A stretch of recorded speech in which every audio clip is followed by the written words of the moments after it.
हरे कृष्णा। मैं आज आपको एक कहानी सुनाऊंगी जिससे हमें ये पता चलेगा कि भगवान कितने दयालु होते हैं। एक बार एक ब्राह्मण होते हैं जो सर्वत्र तीर्थों की यात्रा कर रहे होते हैं। तीर्थों की यात्रा करते करते वे जगन्नाथ मिश्रा के घर पहुंचते हैं नवद्वीप में। जगन्नाथ मिश्रा जैसे उनको देखते हैं वो बहुत ही खुश हो जाते हैं। वो उनका बहुत ही अच्छे से स्वागत करते हैं, उनके पैर धोते हैं, उनको बहुत ही सुंदर आसन देते हैं बैठने के लिए। इस सब के बाद जगन्नाथ मिश्रा उन ब्राह्मण से पूछते हैं कि वो कहाँ से पधारे हैं, उनका घर कहाँ पर है। तो ब्राह्मण देवता बोलते हैं कि मेरा कोई घर कोई देश नहीं है, मैं तो सर्वत्र भ्रमण करता रहता हूँ। जगन्नाथ मिश्रा ये सुनकर उन ब्राह्मण से कहते हैं कि आप इसीलिए भ्रमण करते हैं जिससे कि आप हर व्यक्ति के भाग्य को सौभाग्य में बदल सकें, लेकिन आज आपने मेरा भाग्य सौभाग्य में बदल दिया मेरे घर पधार के। ये सुनकर ब्राह्मण देव बहुत ही खुश हो जाते हैं। फिर जगन्नाथ मिश्रा उनसे आगे पूछते हैं कि वो क्या सेवा कर सकते हैं उनके खाने के प्रबंध में। फिर ब्राह्मण उन्हें बोलते हैं कि जैसा उन्हें ठीक लगे वे वैसा करें। तो जगन्नाथ मिश्रा उनके लिए बहुत ही अच्छी अच्छी साज सामग्री इकट्ठी कर उन्हें देते हैं जिससे कि वो ब्राह्मण अपने बाल गोपाल को भोग लगा सके, क्योंकि वो ब्राह्मण बाल गोपाल को भोग लगाए बिना कुछ भी नहीं खाते थे। जब भोग तैयार हो गया और जब वो ब्राह्मण अपने बाल गोपाल को भोग लगा रहे थे आंख बंद करके ध्यान करके, तो निमाई जो कि सच्ची नंदन थे, जगन्नाथ मिश्रा के पुत्र, वो वहाँ प्रकट हो जाते हैं और उस भोग में से अपनी मुट्ठी भर के अपने मुंह में डाल लेते हैं। जैसे ही ब्राह्मण ये देखते हैं वो बहुत ही दुखी हो जाते हैं, क्योंकि अभी तो भोग भी नहीं लगा और किसी ने उससे पहले ही झूठा कर दिया। जगन्नाथ मिश्रा को जैसे ही ये बात पता चलती है वो बहुत ही क्रोधित हो जाते हैं और अपने पुत्र निमाई के पीछे डंडा लेकर दौड़ पड़ते हैं गुस्से में।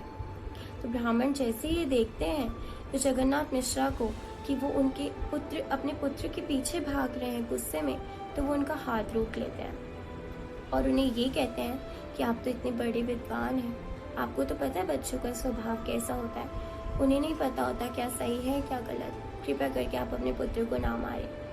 तो जगन्नाथ मिश्रा रुक जाते हैं, लेकिन वो साथ ही साथ बहुत ही उदास होते हैं, क्योंकि ब्राह्मण देवता ने कुछ भी ग्रहण नहीं किया होता, अब वो सिर्फ फलाहार ही करेंगे। फिर इस सब के बाद जगन्नाथ मिश्रा उनसे फिर से प्रार्थना करते हैं कि वो ब्राह्मण दोबारा से भोग तैयार करें अपने बाल गोपाल के लिए। तो विनम्र प्रार्थना सुनकर ब्राह्मण देवता दोबारा से मान जाते हैं और जब दोबारा से वो भोग बना रहे होते हैं तो जो बाकी के गांव वाले हैं वो जगन्नाथ मिश्रा को बोलते हैं कि जाकर ना अपने पुत्र को किसी के घर में छोड़कर आ जाओ, जिससे कि वो ये सब दोबारा ना कर सके। जगन्नाथ मिश्रा बिल्कुल ऐसे ही करते हैं, वो अपने पुत्र को निमाई को किसी और के घर में जाकर छोड़ाते हैं। इसके बाद जब ब्राह्मण भोग लगा रहे होते हैं वैसे ही ध्यान करके निमाई अचानक से दोबारा प्रकट हो जाते हैं। फिर ब्राह्मण जैसे ही देखते हैं कि दोबारा से निमाई ने पूरा भोग झूठा कर दिया है, वो दोबारा से बहुत ही दुखी हो जाते हैं। जगन्नाथ मिश्रा को जैसे ही पता चलता है वो निमाई के पीछे फिर से लाठी लेकर दौड़ पड़ते हैं बहुत ही गुस्से में। ब्राह्मण देवता फिर से एक बार जगन्नाथ मिश्रा को रोक देते हैं और कहते हैं कि क्या पता ही उनका भाग्य हो कि आज सिर्फ उन्हें फलाहार करना है और भोजन नहीं खाना। जगन्नाथ मिश्रा रुक तो जाते हैं, लेकिन फिर से वो उतने ही उदास होते हैं। इतने में विश्वरूप, जो कि जगन्नाथ मिश्रा के बड़े बेटे होते हैं, वो वहाँ पहुँचते हैं। ब्राह्मण देवता जैसे विश्वरूप को देखते हैं वो एकदम चकित रह जाते हैं, क्योंकि वो बहुत ही सुंदर होते हैं, एकदम नित्यानंद प्रभु की तरह। फिर ब्राह्मण देवता जब बाकियों से पूछते हैं कि किसके पुत्र हैं, तब सब उन्हें बताते हैं कि जगन्नाथ मिश्रा के बड़े पुत्र हैं। फिर वो ब्राह्मण देवता विश्वरूप का बहुत ही अच्छे से आलिंगन करते हैं, दोनों बैठते हैं और विश्वरूप उन्हें बोलते हैं कि हे संत देव, आप तो हर किसी के दुख में दुखी और हर किसी के सुख में सुखी होने वाले हैं। आप अगर एक बार और अपने भगवान के लिए भोग तैयार करें तो हर कोई यहाँ पर खुश हो जाएगा। तो ये सुनकर ब्राह्मण फिर से मान जाते हैं और फिर से अपने बाल गोपाल के लिए भोग तैयार करने लगते हैं। फिर सारे गांव वाले बोलते हैं कि जाकर अपने पुत्र को किसी दरवाजे के अंदर, किसी कमरे के अंदर बंद कराओ, जिससे कि वो ऐसे दोबारा से ना कर सके। जगन्नाथ मिश्रा अपने पुत्र निमाई को एक कमरे के अंदर फिर से बंद कर देते हैं। तो ये रात का समय होता है जब सब सो रहे होते हैं और वो ब्राह्मण अपने बाल गोपाल को भोग लगा रहे होते हैं। जैसे वो आंख बंद करते हैं और ध्यान कर रहे होते हैं, निमाई अचानक से फिर से प्रकट हो जाता है और जैसे ही ब्राह्मण दोबारा से उन्हें देखते हैं, निमाई को, इस बार वो रोने लग जाते हैं कि ऐसा कैसे हो सकता है, बार बार। फिर जब वो रोने लग जाते हैं तो भगवान इतने दयालु हैं कि वो अपने भक्त को रोता हुआ बिल्कुल भी नहीं देख सकते।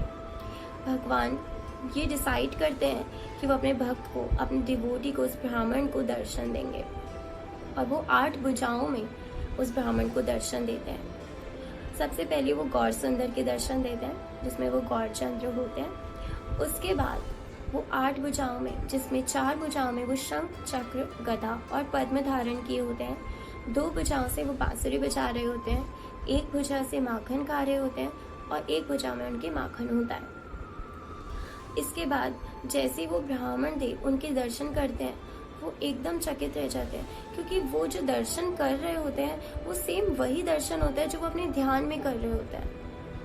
इसके बाद वो ब्राह्मण देव बेहोश हो जाते हैं और भगवान उनको होश में लाते हैं। जैसे वो ब्राह्मण होश में आते हैं, वो गौरचंद्र के चरणों में गिर पड़ते हैं और बहुत रोते हैं। इसके बाद भगवान उन्हें कहते हैं कि वो उनके बहुत ही प्रिय भक्त हैं और वो सिर्फ उनको दर्शन देने के लिए आए हैं।